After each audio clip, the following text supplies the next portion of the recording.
हाय and नमस्कार दर्शक मित्रों, केम छो? मजामां? राम राम। तो આજનો વિડીયો છે તે પીએમ જનમન સ્કીમ છે તે કોના માટે છે અને કઈ રીતના તેમાં અપ્લાય કરવાનું છે તે આજના વિડીયોમાં જોશું કે કઈ રીતના આપણે અપ્લાય કરી શકીએ। તો જલ્દી વિડીયો બનાવી લઉં છું, એ પૂરું થવાનું છે ચાર્જિંગ એટલા માટે। તો સૌપ્રથમ આપણે પીએમ જનમન સ્કીમ છે તે ખાસ કરીને આદિવાસી લોકો માટે છે। તે જે લોકો કટવાળિયા હશે તે લોકો માટે છે, જે એકદમ બહુ ઓછી પરિસ્થિતિમાં હશે તે લોકોના છે। તો આજનો વિડીયો છે તે આ લોકો માટે છે। પીએમ આયુષ્યમાન કાર્ડ કઈ રીતના તે લોકોનું બનાવવાનું છે। તો સૌપ્રથમ આપણે તો વેબસાઇટ છે તે ઓપન કરી લઈએ, પીએમજેવાયની છે તે વેબસાઇટ। તો આ છે તે ઓપરેટર આઈડી હશે જે લોકો પર તે લોકો માટેનું છે।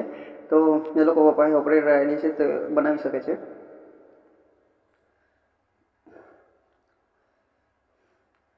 તો જલ્દી અહીંયા ઓપન કરી લઉં છું।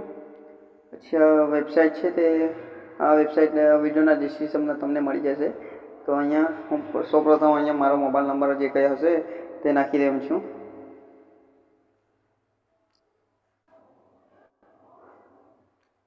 મોબાઈલ નંબર નાખ્યા પછી તમે અહીંયા ચકાસવા એના પર આપણે ક્લિક કરવાનું રહેશે। ચોક્કસ એના પર ક્લિક કરશો એટલે સૌપ્રથમ તમને જે કંઈ રજિસ્ટર મોબાઈલ નંબર હશે ઓપરેટર આઈડીમાં તેના પર એક ઓટીપી મોકલવામાં આવશે।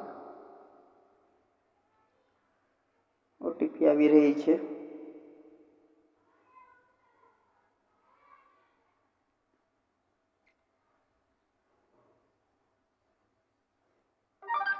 આવી ગઈ છે ઓટીપી। તો ઓટીપી અહીંયા નાખી દઉં છું।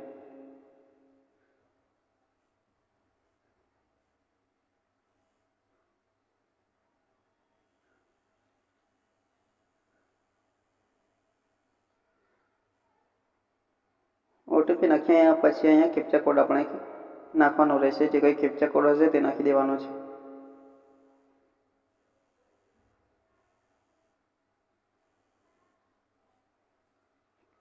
કેપ્ચા કોડ નાખ્યા પછી તમારે અહીંયા પ્રવેશ ઉપર ક્લિક કરવાનું રહેશે।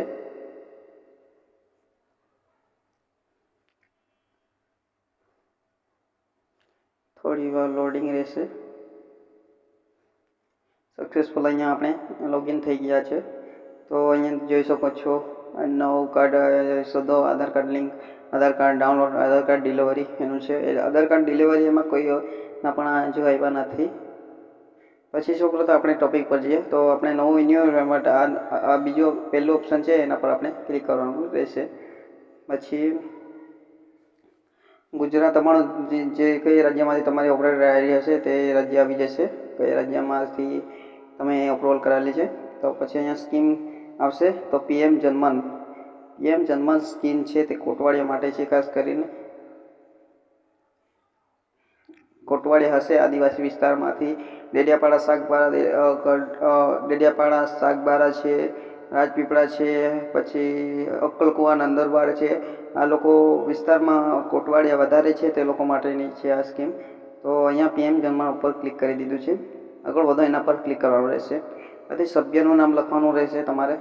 જે કંઈ હેડ હશે રેશન કાર્ડમાં નામ હશે એમનું નામ લખી દેવાનું છે। અહીંયા મેલ છે કે ફિમેલ છે તે લખવાનું છે। જન્મનો 1922, 23 કે જે કંઈ હશે તે અહીંયા નાખી દેવાનું છે। પછી અહીંયા પિતાનું નામ જે કંઈ હશે તે નાખી દેવાનું રહેશે। સરકાર પીવીજીટી પ્રમાણપત્ર એટલે કે તમારા પાસે આ પીએમ જે જન્મનું છે કોઈ પણ પ્રમાણપત્ર હશે તે અહીંયા પ્રમાણપત્ર નંબર નાખવાનો રહેશે। જે કે રેશન કાર્ડ નંબર કે પછી આવક જાતિનો દાખલા નંબર કે આવક જાતિનો ડોક્યુમેન્ટ બી તમારે અપલોડ કરવાનો। અનુસૂચિત જાતિ એસટી માટેનું છે। અનુસૂચિત જાતિ એસટી એટલે એસટી ઓબીસી માટે લોકોનું નથી, એસટી માટે ખાસ કરીને છે। પછી તે ડોક્યુમેન્ટ જાણે કે આવક જાતિનો દાખલો અથવા આવક જાતિનો દાખલો જોઈએ છે। તો અહીંયા જે કોઈ હશે તે અપલોડ કરવાનું રહેશે। તો અહીંયા કેપ્ચા કોડ છે તે નાખી દેવાનો છે। પછી આગળ તે તમારે પાછું બીજાની ઇન્ફોર્મેશન તમારે અપલોડ કરવાની રહેશે। પછી જેટલા બી સભ્યોના એડ કરવાનો હશે એટલા જણાના આવી જશે। તો જોઈ શકો છો, આવી રીતના તમે બનાવી શકો છો.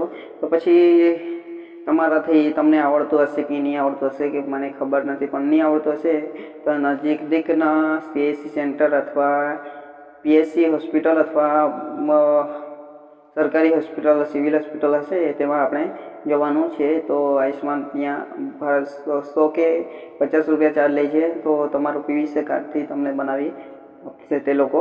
તો અહીંયા ડેડિયાપાડામાં વાત કરીએ તો ડેડિયાપાડામાં તો આપણે સરકારી સિવિલ હોસ્પિટલ છે ત્યાં કરી આપે છે. પછી અમુક